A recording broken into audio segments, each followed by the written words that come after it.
everyone. This is Clint, the Ivy League trucker. And in this first episode, I wanted to explain what the heck an Ivy League trucker is, and more importantly, why I'm doing this podcast and why I think it's important, how I got here into this, I think, somewhat unique position and perspective, and what to expect every other week as we launch each episode. The real reason I'm doing this is because I am someone who's lived 60 plus years, and I look out on a landscape where folks are having a hard time connecting and communicating with and understanding each other. And whether that's the working class and the educated white collar class, or it's, folks north of 50 and folks below 30, I just see a lot of that and it concerns me. And folks have asked me to do this because they thought my perspective of where I sit now may give me some different type of insight. So that's why I'm doing it. And I think if you can take away from each episode an insight or something you didn't think of, or the perspective of someone very different from you, and you have something you can apply out of that to help you connect where you're frustrated, I think it'll be very worthwhile for everyone, for me and for you. So what the hell is an Ivy League trucker? So I'm Clint, 62 years old, and I'm a big rig truck driver. I drive an 18-wheeler, and I really enjoy doing it, but I've done a lot of other things in my life in my younger years, and I've only been doing the driving thing for a shorter period of time, but long enough to know that I like it, and I'm pretty decent at it, and I enjoy it, and I'm very thankful for the work. So how did I get here? And what leads an Ivy League educated guy to be driving a truck at the latter stages of his career? Well, let me tell you my story. And I think I'd spend maybe the next 15 minutes or so describing how I got here, because it is definitely an atypical story. So I'm 62, I'm married, live in the eastern part of the country, and I do have an Ivy League degree. I went to the University of Pennsylvania and graduated in the 80s. And I came from a stable household, one brother, mom and dad who loved each other and were a great example to me, kind and generous people. Everything was good. And I did well in academics in high school. And I was also interested in the military. My dad had been in the Navy as an officer, and he never talked about it very much because he only did it, before I was born or when I was really little. And he was a white collar, college educated guy working in a corporation for most of my life. But I was interested in the military, so I got an ROTC scholarship and was in the Navy ROTC program. So Penn was a great experience, really broadened my horizons. I love the academics. I loved just the caliber of it. And it being in a big city really opened my eyes to a lot of things. So got graduated and got commissioned into the Navy on the same day and was selected to go to flight school. And since my eyes are not 20/20, I was a backseater. I couldn't be a pilot. So coming out of flight school, I was selected for F-14s, which, if you have any knowledge of the first Top Gun movie in 86 with Tom Cruise and Anthony Edwards, I was Goose, but I didn't die. So got to do that in the late 80s and early 90s, and it was really a lot of fun. Very high-performing environment, working with guys, and it was all guys back then, only men in combat positions, and deploying on the aircraft carriers, seeing all different parts of the world, intercepting Soviet bombers at the end of the Cold War, breaking the sound barrier over the Nevada desert at 50 feet, shooting missiles. Yeah, all the e-ticket ride stuff. So that was a great experience. And I think one of the things I enjoyed the most was working with people from all over the country and also seeing my enlisted troops that I didn't spend a ton of time with because I was flying a lot, but they reported to the chief and the chief reported to me, and working with young guys from all over the country and helping them with both, not just professional stuff, but really more personal things and maturity things. So I was married at the time, and my wife and I, who I'd met in college, and we had a great marriage, but we wanted to have children, and we both came from strong families, so we decided that maybe the Navy and all the deployments and time away wasn't gonna be the best for the family, so we decided to get out of the Navy, that I would get out of the Navy and then, pursue a business career. So, on your shore tour, which comes after your sea tour, you can either stay in the cockpit, which is good for your Navy career, or you can do some other things which are not so good for your Navy career, but are good for a transition. So going to business school was one of those. And so I was got orders to go to an ROTC unit at a leading university, and I was an instructor in the program that I had come through, and then I got my MBA at that school at night. And since it was a top MBA program, it led to some very good opportunities coming out of that. And there's also a way to translate from the military to the world of P&L and the world of business, which I really didn't know anything about. So did that, got out of the Navy with the MBA in the mid-90s. The kids were coming along at this time, and I made the transition, and I worked in marketing and marketing research for a world-class corporation, and it was really a great experience. Learned a ton about business, about P&L, being responsible for that, and I was in the marketing positions, product management. And that was a bit of a tough transition for me because most of the marketing people tend to come from either sales, right, or advertising agencies, and not from the military. A lot of military guys end up going into finance or operations management. But I loved the human condition and why people make decisions, and love the idea of a marketer seeking to meet those needs and design products, for that. So did all kinds of stuff, television advertising, print advertising, retail promotion, and product management. And by the time I was doing that for like 6 or 7 years, I really ran into the first, uh, not things going my way really in my life. I was about 40 years old, 38, 40 years old, had a couple of kids. I had become an elder in my church. My Christian faith is an important part of my life and my family's life, and was selected and asked to do that. And that is a privilege. It's a role of service. And that I did that for a long time, all the way up until I was about 50. But there I was. It was my late 30s, around 40.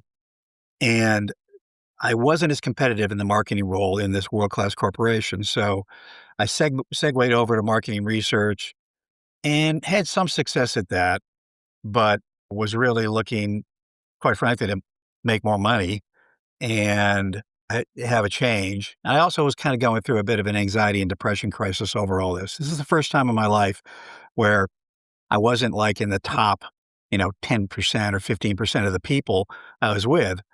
And I don't know if that's because of my military background or my personality, or I did not know how to do the politics or whatever, but I left the corporate environment and went to work for a supplier, and that paid better. You worked a little bit harder, and I was selling back into the role that I had just had. So I understood the customer, right? I had been the customer. I was working in a small startup company that was venture capital backed, worked really hard to grow the sales line, and then, of course, they're going to sell it or go public. And in this case, in analytics and market research and the pharmaceutical space is what it was. The play would be to sell it to a larger informatics or data firm. And so that was a great experience. But after about 4 years, the company was missing forecasts. And in a small venture-backed company like that, where all of the costs is mostly in the headcount, doing the analysis and selling, you cut the expensive people when you're missing forecasts to preserve profitability. And so I was one of the expensive people they had pulled out of, the customer base, and I got canned. And it was not personal. They just had to cut costs, and I found myself out of my butt. And it was kind of shocking. And I really should have seen it coming, but I didn't. And I ended up working for another smaller market research company, and I couldn't sell enough for them. And before you know it, they let me go too because I just couldn't bring in enough revenue. And I found myself at about age 49 out of work again in about a 2-year period. And so I started to think about maybe trying to get back into the corporate environment, but that was tough. And so I had been investing in real estate on the side, and I decided I would just take my own funds and kind of do my own development company. And it was something I could start and control and grow. I thought, you know what? Also, I've served all these people, served my country, my family, my church, and quite frankly, I'm going to get some for me now. And that was a big mistake because the motivation wasn't really the right one. Believe me, having a service motivation is better for your mental health and maybe for your whole life than just being selfish about it.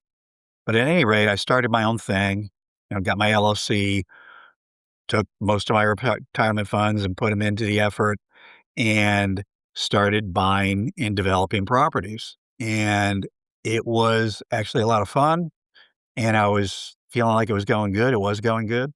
And that became something I was very excited about, essentially taking a pile of money that I had built up in retirement funds, mostly in my old work, and then growing that and parlaying it into properties and developing and selling and buying and developing and putting them into service for rental properties, et cetera. And I was thinking, gee, this is not that complex. I mean, it has a lot of ins and outs, which you have to learn, but it's not as complex as what I used to do. And it's going well. So that proceeded for a while. And as you grow a business like that, you have to basically borrow a lot of money. Real estate is driven by borrowed money to acquire the property, to develop the property, whatever it may be, before you either sell it to another buyer or stabilize it with tenants and run it as a rental, revenue producing property. It's just really driven by borrowed money. And, look at any commercial property and anywhere from, 70 to 80% of that, even if it's stabilized, is going to be borrowed money. And when you're developing it, it's like 90% borrowed money. So I had worked with banks, I had worked with small finance companies, and I had also worked with a lot of individual investors that I knew from my prior life and met at real estate forums. And things were going great. And we were taking in more and more money and doing more until it wasn't. I made some significant mistakes with how I ran contractors and suppliers. I found out, lo and behold, their ethical standards are not always the ones that I had had back in the corporate world or my military life. And I had everything from money being directly stolen out of projects to mismanagement to my own not handling the situation as well as I could. And we got very over leveraged. And leverage works well for you if it's going in the right direction. But when things go south and you have cash flow issues, it can destroy you. And that's essentially what happened. So I had probably 2 or 3 times over about a 4 or 5-year period where I could have, ejected out of the airplane and survived and saved some funds, but I kept basically deluding myself that I could save this thing. And I just ended up with the whole thing failing and losing everything. And so here's the deal. When you lose everything financially and you've put most of your personal funds in the business and you find yourself at age 55, basically flat broke and a business that you've just had to liquidate and legal issues, that really sucks. And it's kind of breathtaking how I got there. And I've had a lot of time to think about how I got there, but I think it was a lot of arrogance, self-delusion, not wanting to bring in people to help me, and pride. And yeah, yeah. And I'm not blaming anybody but myself for it. At that point, things were pretty tough. And we were on the way up to Maine to go visit some relatives. And my wife looked at me. We're on the highway. And she said, "You know what? You could just be a trucker." Now, I was living the grinding stress of no money, trying to figure out what to do. I've been doing that for about 6 to 9 months at that point. And internally, I kind of laughed. I kind of controlled myself. I didn't laugh out loud. And I was like saying, "You got to be kidding me." Like, I have an Ivy League degree. I have an MBA. I have all this business experience. And no one cares. You get to places in life, doesn't matter how you got there, or you even who you are, you're you and you're there. And our situation was we were flat broke and I couldn't go back to the old corporate world. I'd been out of it for like 8, 9, 10 years. And I was nearly 50 years, I was 55 years old, 54 years old. I wouldn't hire me. You shouldn't hire me. I'm not current, 10 years from retirement. And you're also trying to figure out how you blew everything up. So I realized I was kind of the equivalent of just being dropped into America at a certain age, much like an immigrant or something like that, with just my wits about me. And trucking, interesting. Looked into it, humbled myself, looked into it, and found you can make pretty good money. Found that it's really easy to get into. You just go get to a CDL, commercial driver license course for about 3 or 4 months for about like 3 or $4,000. Learn how to drive the thing and get your CDL and then go work for one of the big carriers, like JB Hunt or XPO or CR England or Werner, all the ones you see going down the road. Work for one of the big ones that has thousands of drivers and they're good at training people. And what I didn't know at the time, but learned pretty quickly was those guys don't pay very well, but they are basically the late elementary through high school of trucking. And once you put in a year to a year and a half with those folks, then you can get hired by smaller carriers that just have more experienced drivers and don't have a lot of turnover and pay better. And so I swallowed hard and decided to do it. And so I went and got the CDL, and then I went and worked for one of the large carriers for the first year. And I selected tankers, the big silver tanks you see going down the road that haul all kinds of liquids, because I thought it was more interesting than just the what we call dry van, the box vans, which is 75% of the industry. But tankers is a little more specialized, a little bit more industrial to industrial, and the pay is a little bit better, and the companies have a slightly higher standard. So I did that, and after about a year, I started looking around and found a small family-run company that's been in business for a long time, like over 50 years, and are into their third, fourth generation, but are still small, have a small number of drivers, under 200 drivers, and they know what they're doing. They have great customers, and that, I think, is the sweet spot, at least it's been for me, because they're big enough and have longevity enough to really know what they're doing and have great customers and be profitable through up and down times.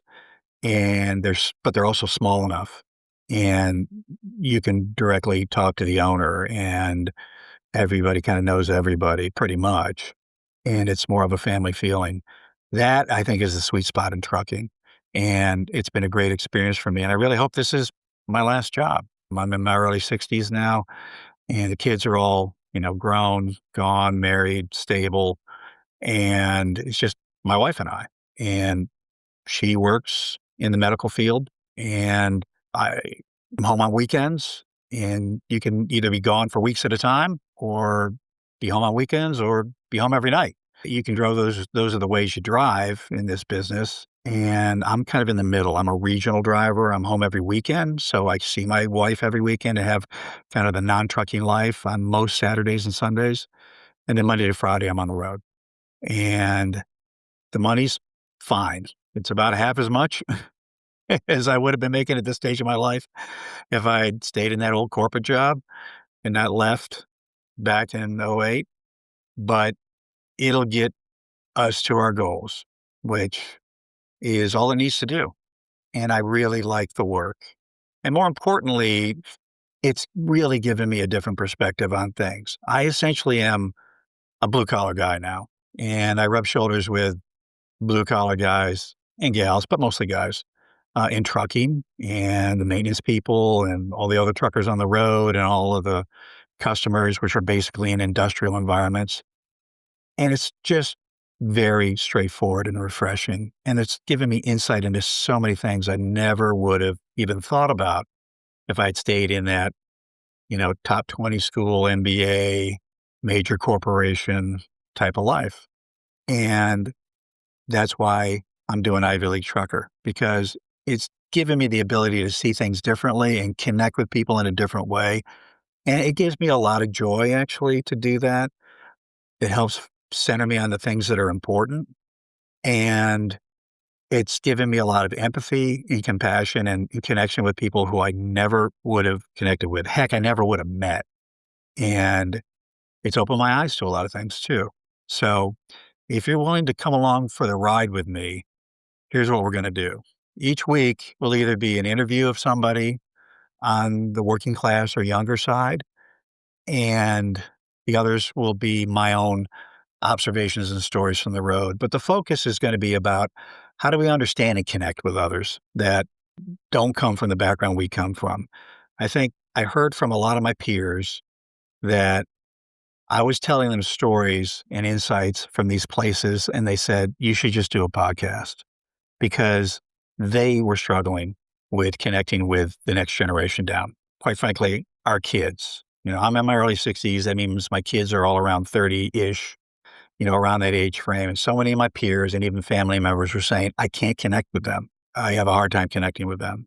Or they were in the office, professional, educated, college or graduate school educated kind of world. And that's everybody they ever rub shoulders with at work, socially, church, synagogue, neighborhood, social events. Everyone was kind of like them. And they just didn't have connections with two-thirds of the workforce in America, the working class, or the generation below them. And they were struggling and they knew it was a problem. And we live in a very divided time across ages, across classes, across ideologies and politics. And as an American, it pains me to see the division and the inability to hear each other, and even beyond that, the inability to even know how to talk to or connect with the other. And so my weird Benjamin Button economic and life development from kind of the high end to what you may regard the low end now has given me kind of an interesting perspective. And I think when we share that and reach across is when the magic happens and we connect with folks who we wouldn't normally connect with, and we grow and we see things differently. So that's what Ivy League Trucker is all about. And I hope you'll be with me for the ride. Stay with us for a story from the road.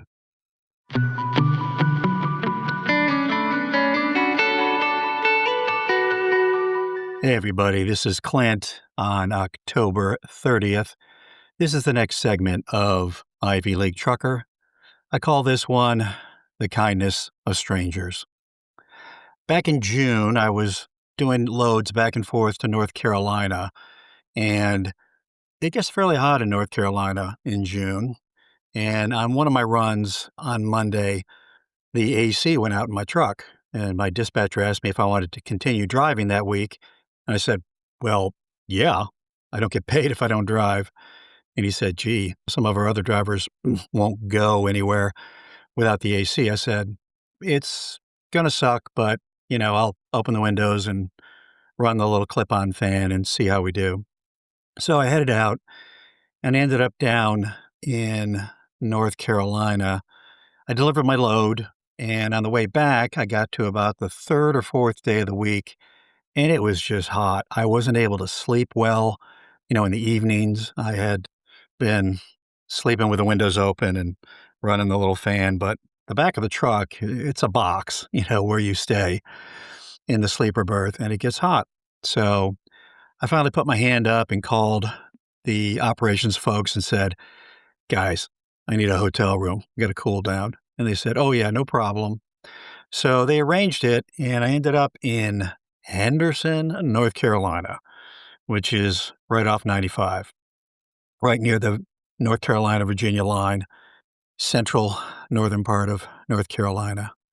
And it was a tiny little town, and they put me up in this little sleep in, and I left the truck and the trailer at the truck stop nearby and Ubered over to the hotel, got there around 6 or 7 p.m., and I just went in the shower and cooled down. I spent about 20 minutes with cold water, just cooling my body down. I laid down on the bed and try to figure out what I was gonna do, get dinner, and I'd be, rolling again the next morning.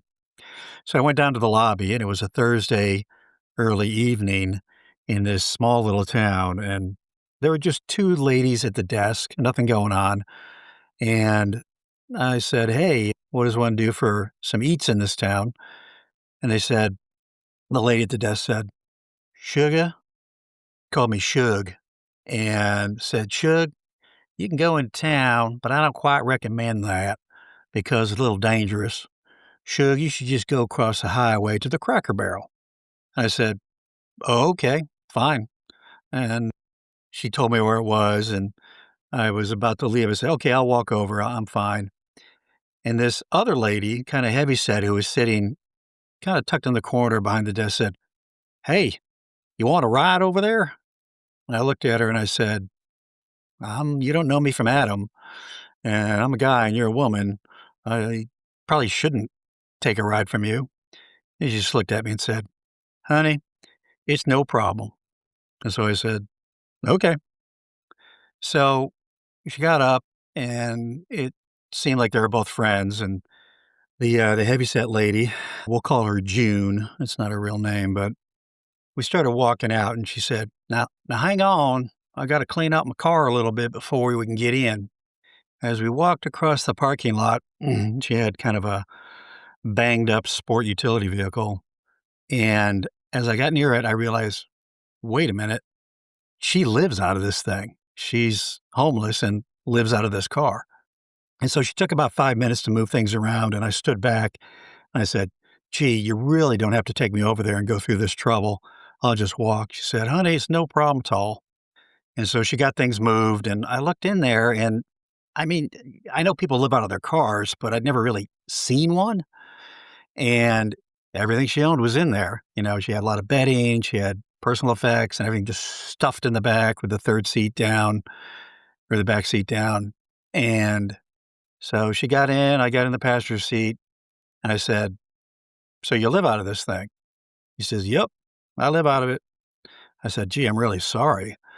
She said, "No, it's fine. It's fine." And so she put it in gear, and we started a pretty short drive over to the Cracker Barrel. And as I was driving, I said, "So how'd you end up here, in a homeless situation working as a cleaning lady at the Sleep Inn in Henderson, North Carolina?" And she proceeded to tell me about a little bit about her life, that she had had a tough run of luck, had a job in Virginia, had lost that, lost another job. She said her son was a trucker. I said, "Oh, interesting." We talked a little bit about that. And then she just proceeded to say how thankful she was for the folks at the hotel, the owners, that they let her work there for cash as a cleaning lady. And she could use the showers and bathroom and all in the hotel. And she lived out of her car. And I just said, "That's got to be really tough." I said, "As a woman, do you ever feel, unsafe or have been threatened or anything?" And she said, Not really. You just gotta be smart, where you park and everything." And she proceeded to tell me a little bit about, the prior job she'd had and how she had lost them, and that she had family, back in Virginia and up north, but relationships weren't that great. And she had a pretty good relationship with her son, but he was out on the road all the time, and that the people at the hotel were really nice, and the lady at the desk had become a good friend, and they were kind to her and let her work there. So I said, "Well, what's your game plan? How long are you gonna keep doing this?" She said, "Well, I'm gonna stay here until I can save up some money and then go back to my hometown and try to get another job." And I told her about my situation.